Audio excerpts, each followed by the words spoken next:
I am S के Mishra and I welcome you.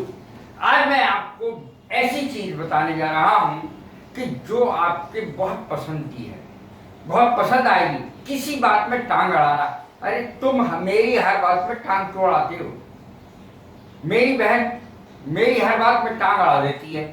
मेरा छोटा भाई हर बात में टांग अड़ा देता है। कपड़े लेने मैं जाऊंगा उसे भी कहिए हर बात में टांग।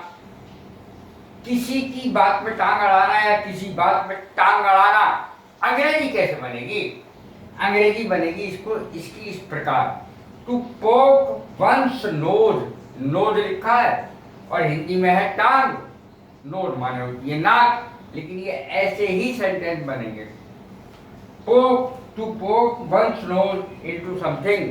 किसी चीज में टांग अड़ाना, जबरदस्ती अपनी टूटी टांग।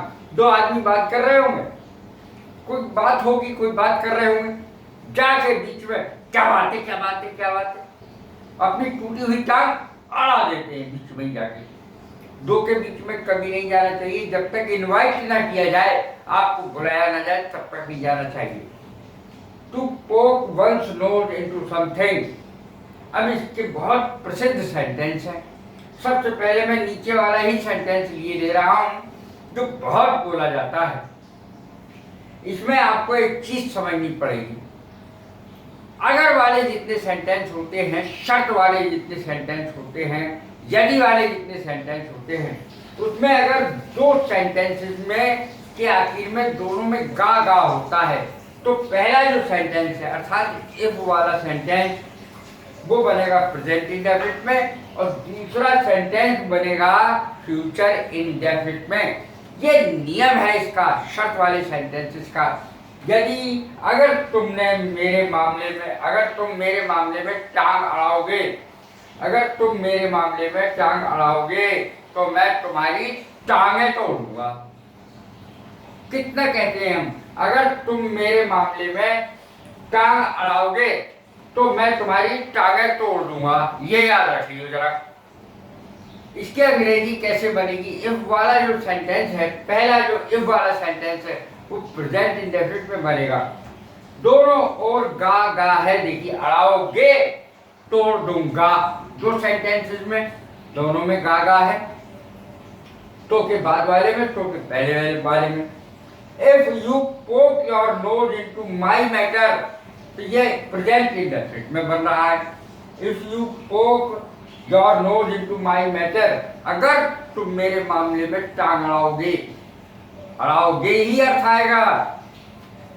आई विल ब्रेक योर लेग्स, तो मैं तुम्हारी टांगें तोड़ दूंगा। तो दूसरा सेंटेंस फ्यूचर इंडेफिनिट में बनेगा।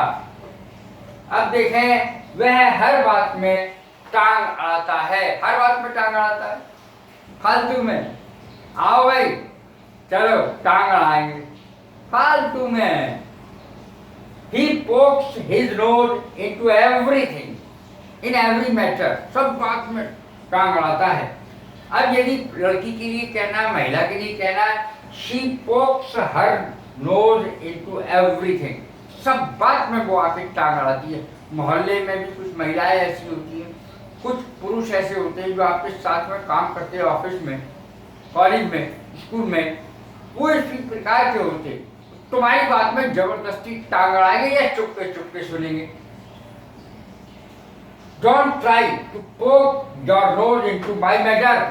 मेरी बात में ना टांग अड़ाने की जरूरत नहीं है। मेरी किसी बात में टांग मत अड़ाना। Don't poke your nose into my affair and mind your own business. अपना जाके काम करो, मेरे मामले में टांग अड़ाने की जरूरत नहीं है। Don't poke your nose into my affair, मेरे मामले में टांग मत अड़ाना, जाके जाओ और अपना काम करो। Mind your own business, जाओ और अपना काम करो, इसका अर्थ होता है। अब देखें, sometimes he is killed, कभी कभी ऐसा भी होता है कि दो के झगड़े में तीसरा आदमी अगर घुसता है, क्या बात हुई, वो मारा जाता है। Sometimes he is killed who pokes his nose into somebody's matter, जो किसी के मामले में टांग अड़ाता है, वो मारा जाता है कभी कभी। इंटू समबडीज मैटर यहाँ पे लिख सकते हैं, इंटू एवरीथिंग सब बातों में, इंटू समबडीज मैटर किसी की बात में। अब देखें, नेवर पोक your nose into the quarrel of husband and wife. पति पत्नी के झगड़े में कभी टांग नहीं अड़ानी चाहिए। निश्चित रूप से तुम्हारी टांग टूटनी है, क्योंकि पति पत्नी तो एक हो जाएंगे, तुम्हारी ही टांग टूटेगी। नेवर पोक, कभी नहीं, नेवर माने कभी नहीं, नेवर पोक your nose into the quarrel, quarrel माने झगड़ा, ऑफ हस्बैंड एंड वाइफ, पति पत्नी के झगड़े में कभी टांग मत अड़ाना, टांग टूट जाएगी। कैसी लगी है मेरी वीडियो? लाइक करें, शेयर करें, सब्सक्राइब करें। God bless you, thank you.